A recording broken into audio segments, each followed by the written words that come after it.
నేను ఈ యొక్క 1 ఇయర్ కాంగ్రెస్ ప్రభుత్వం చాలా ప్రజాప్రభుత్వం. నిజంగా 1 ఇయర్ గడిచిపోయింది. ముఖ్యంగా ఈ ప్రభుత్వంలో ప్రజలు సమస్యలన్నీ నేరుగా కలిసి చెప్పుకోవచ్చు. అలానే ఇప్పుడు ఏదైనా సమస్య వస్తే తెలుసుకోవడానికి ప్రభుత్వము ఎల్లవేళలా ముఖాముఖి గాంధీ భవన్ అందరూ ప్రజాప్రతినిధులు కూడా అందుబాటులో ఉంటున్నారు. రాగానే ఈ ప్రభుత్వం నిరుద్యోగులకు పెద్దపీట వేస్తూ ఏవైతే పెండింగ్లో ఉన్నాయో అవన్నీ కూడా భర్తీ చేయడం జరిగింది. నేను టీజీపీఎస్సీ జూనియర్ లెక్చరర్ అభ్యర్థి అయితే నాకు సెలెక్ట్ అయ్యాను. వెరిఫికేషన్ అయిపోయింది, కౌన్సిలింగ్ జరిగింది, కాలేజ్ అలాట్మెంట్ జరిగింది. అయితే 3 సంవత్సరాల నుంచి మేము వెయిట్ చేస్తున్నాము.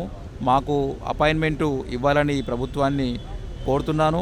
ఇది ఒక్కటి తప్పించి ఏవైతే పెద్ద మొత్తంలో డిఎస్సి కానీ, తర్వాత గురుకులాలు కానీ, ఏఈలు కానీ, ఇంజనీరింగ్ పోస్టులు కానీ అన్నీ కూడా భర్తీ చేయడం జరిగింది, ఒక జూనియర్ లెక్చరర్ పోస్టు తప్పించి. అలాగే దివ్యాంగులకు సంబంధించి కాంగ్రెస్ పార్టీ ఒక మేనిఫెస్టో ఇచ్చింది. అందులో ఉచిత బస్సు, బ్యాక్లాగ్ పోస్టులు, తర్వాత రుణాలు, తదితర అన్ని రకాలుగా ఇచ్చారు.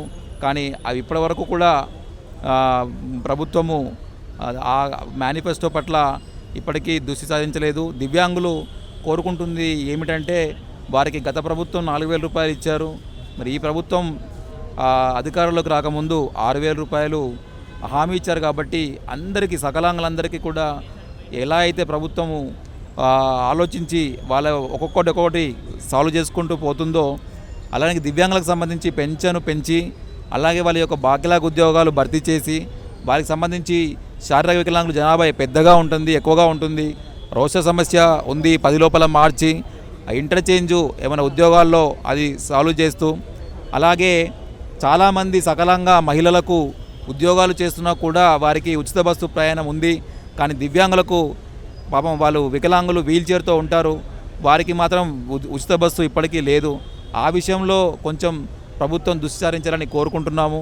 అలాగే వారి యొక్క పెన్షన్ విషయంలో కూడా పెంచాలని కోరుకుంటున్నాము. ఎందుకంటే ఈ యొక్క భారతదేశంలో కానీ, రాష్ట్రాల్లో కానీ అన్ని వర్గాల కంటే బలహీన వర్గం ఏంటంటే వికలాంగులు.